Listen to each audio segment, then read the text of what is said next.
Seorang pemain kelas dunia rata-rata memiliki skill yang sangatlah luar biasa atau berada pada level tinggi dalam dunia sepak bola. Namun terkadang skill dan keterampilan bisa kalah dengan sekejap mata oleh sebuah keberuntungan. Seorang pemain yang sangat sulit ditangani dan bisa berada pada posisi yang tidak terduga lalu mencetak gol secara langsung ataupun tidak, bahkan bisa disebut sebagai keberuntungan. Dan inilah Filippo Inzaghi.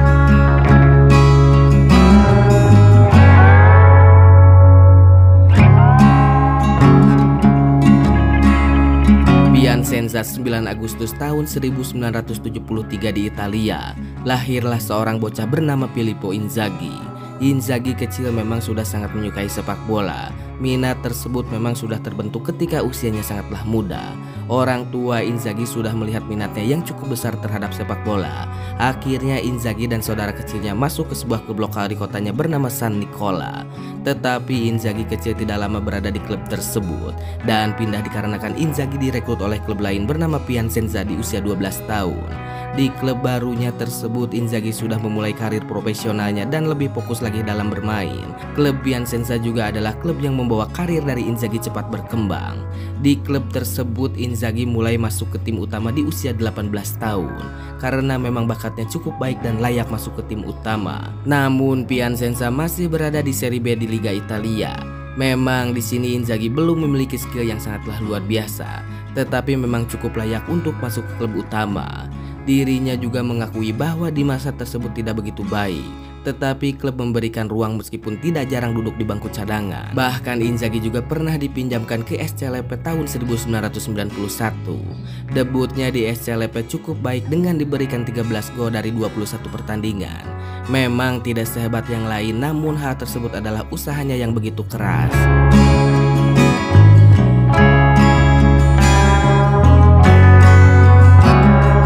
Bermain satu musim di SC Lecce, Inzaghi juga dipinjamkan ke klub Verona pada musim tahun 1994 dan 1995 di Serie B di usia yang ke-20 tahun. Namun ketika bermain di Verona, Inzaghi cukup baik dibandingkan dengan klub-klub sebelumnya. Bakatnya semakin terbentuk, bahkan Inzaghi dapat mencetak gol sebanyak 14 gol dari 37 pertandingan. Hal ini cukup baik jika dilihat dari permainannya.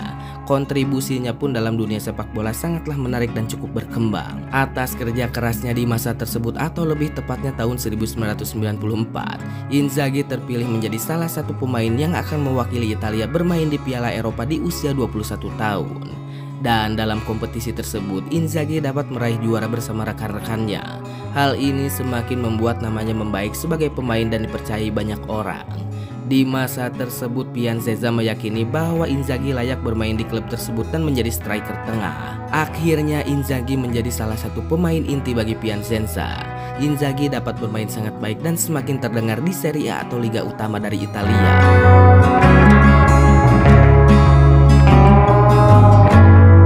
Pada tahun 1995, akhirnya Inzaghi diboyong oleh klub Parma dengan harga 3 juta euro.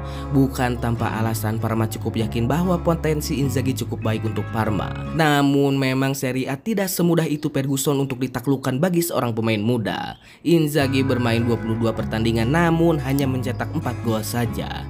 Catatan tersebut mengkhawatirkan bagi Inzaghi dan Parma itu sendiri. Pasalnya Inzaghi adalah salah satu pemain yang cukup diandalkan di Parma, namun hal tersebut tidak sesuai ekspektasi. Dengan kekecewaan bagi Parma, akhirnya Parma menjual Inzaghi ke Atalanta pada tahun 1996. Tetapi transfer tersebut tidak diketahui dengan harga berapa.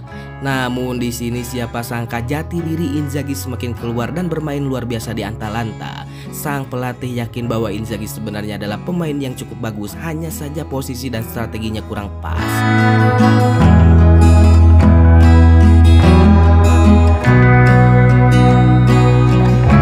Akhirnya dengan segala komitmen dan strategi yang diatur ulang oleh sang pelatih, dengan cara latihan yang diperbarui, Inzaghi dapat merubah cara bermainnya dan cukup memuaskan bagi Atalanta. Bahkan jati diri dari Inzaghi tersebut mengantarkan Inzaghi menjadi top skor di tahun 1996-1997. Tidak ada yang menyangka bahwa Inzaghi dapat berubah sedrastis tersebut. Pasalnya hanya berselang satu musim saja dari Parma pindah ke Atalanta, Inzaghi langsung menjelma jadi striker yang patut diperhitungkan tim lawan. Bahkan Inzaghi juga terpilih menjadi pemain terbaik di Serie A di musim tersebut.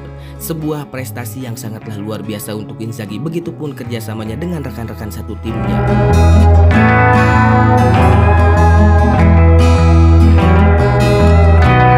Namanya semakin terdengar ke penjuru Eropa.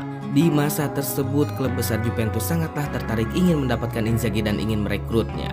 Dengan segala kesepakatan yang mufakat antara Atalanta dan Juventus, bahkan Pak RT, Inzaghi dapat dihadirkan di klub Juventus dengan harga transfer sebesar 10 juta euro. Ketika transfer tersebut disepakati, Inzaghi sudah berusia 24 tahun atau ketika tahun 1997.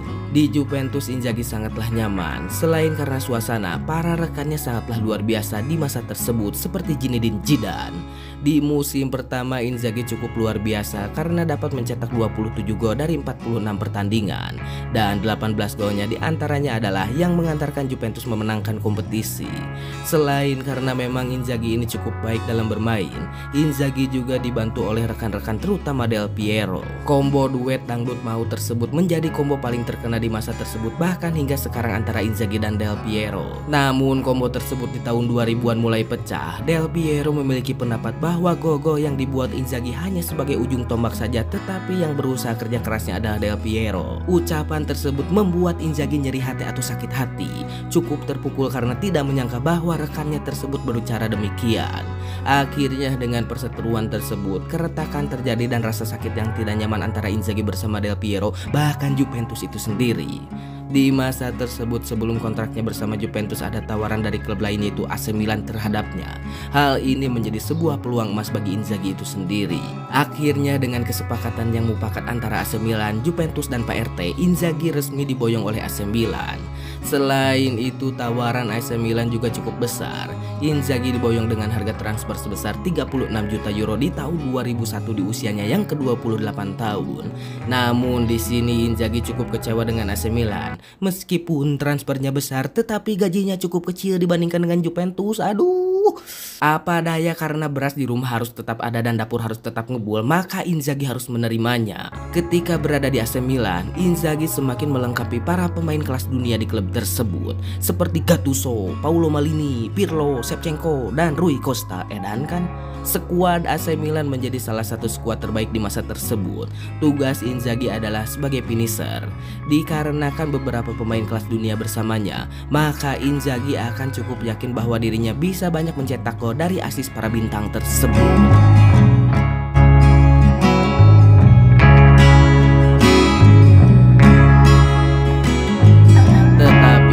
Musim pertama Inzaghi kurang berjalan dengan baik dikarenakan serangkaian cedera berdatangan kepadanya. Dalam catatan, kurang lebih setengah musim dipakai untuk masa pemulihan saja. Namun ketika masuk ke musim kedua, Inzaghi bermain sangatlah brilian. Dirinya mencetak 16 gol dari 28 pertandingan. Hal tersebut sangatlah luar biasa karena setiap pertandingan dirinya hampir selalu mencetak gol. Memang liga utama di Italia tidaklah mudah, tetapi Inzaghi juga menjadi salah satu pemain yang patut diperhitungkan oleh lini pertahanan lawan di klub-klub besar lainnya. Bahkan di musim berikutnya Inzaghi dapat mencetak sebanyak 30 gol. Tetapi Inzaghi pun berpendapat dirinya tidak akan bisa mencetak gol tanpa rekan-rekannya seperti Shevchenko ataupun Rivaldo. Yang utama hebatnya bukan dirinya, tetapi mereka yang bisa bekerja sama dengan dirinya itu sendiri.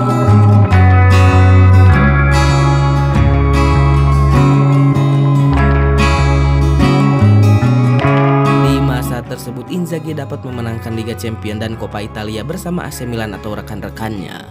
Memang semua orang mengakui bahwa Inzaghi adalah striker yang sangatlah tajam atau berbahaya. Dirinya selalu bisa mencetak gol untuk klubnya. Namun yang harus menjadi perhatian adalah bahwa sebenarnya Inzaghi bukanlah tipe pemain yang memiliki skill individu spesial layaknya Ronaldinho ataupun yang lainnya. Inzaghi sendiri mengakui hal tersebut. Dirinya berbicara bahwa tidak sehebat yang lainnya dalam skill. Bahkan Inzaghi sendiri tidak mengerti mengapa dirinya bisa sejauh ini dengan keadaan tersebut. Tetapi pengamat sepak bola berpendapat lain, bahwa sebenarnya Inzaghi sangatlah luar biasa. Apa yang didapatkannya selama ini adalah hasil kerja kerasnya selama bertahun-tahun untuk latihan. Kemampuan seseorang tidak akan hadir begitu saja tanpa kerja keras dan latihan yang tekun selama bertahun-tahun.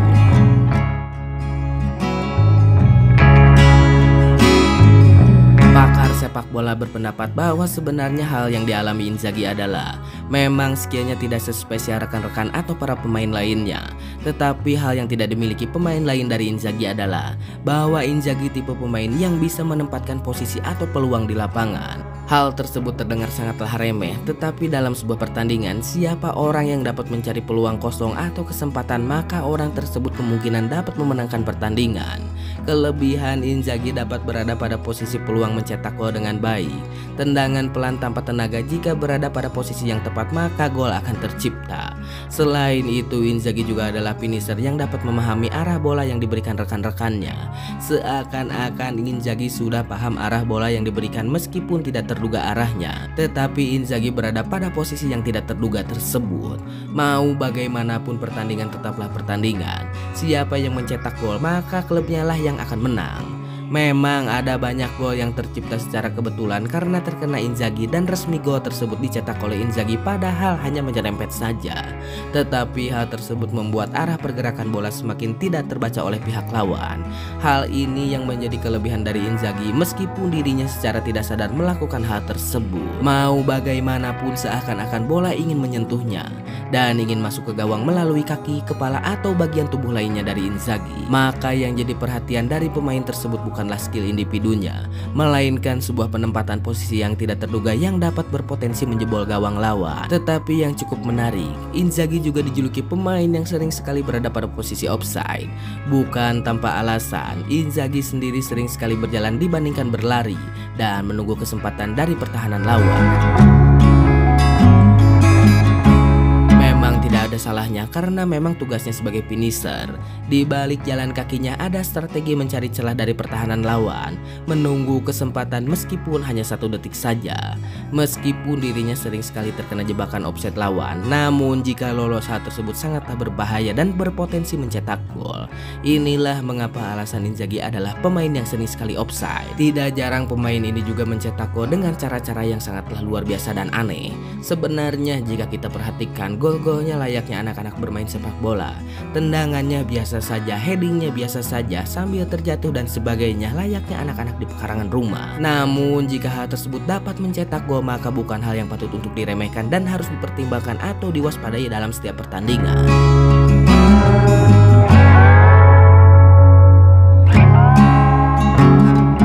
Ada sebuah momen di mana final Liga Champions ketika Pirlo melakukan tendangan bebas. Sebenarnya tendangan Pirlo sudah terbaca arahnya kemana oleh kiper Liverpool. Namun karena Inzaghi berada pada posisi yang tidak terduga, bola tersebut mengenai bahu dari Inzaghi yang mengakibatkan arah bola bergeser tidak sesuai prediksi sebelumnya oleh kiper.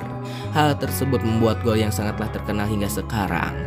Di momen tersebut Pirlo melakukan selebrasi, begitupun dengan Inzaghi. Tetapi gol tersebut diresmikan oleh Inzaghi. Entah sebuah kebetulan atau tidak, namun dikabarkan Pirlo dan Inzaghi sering melakukan latihan dengan cara tersebut.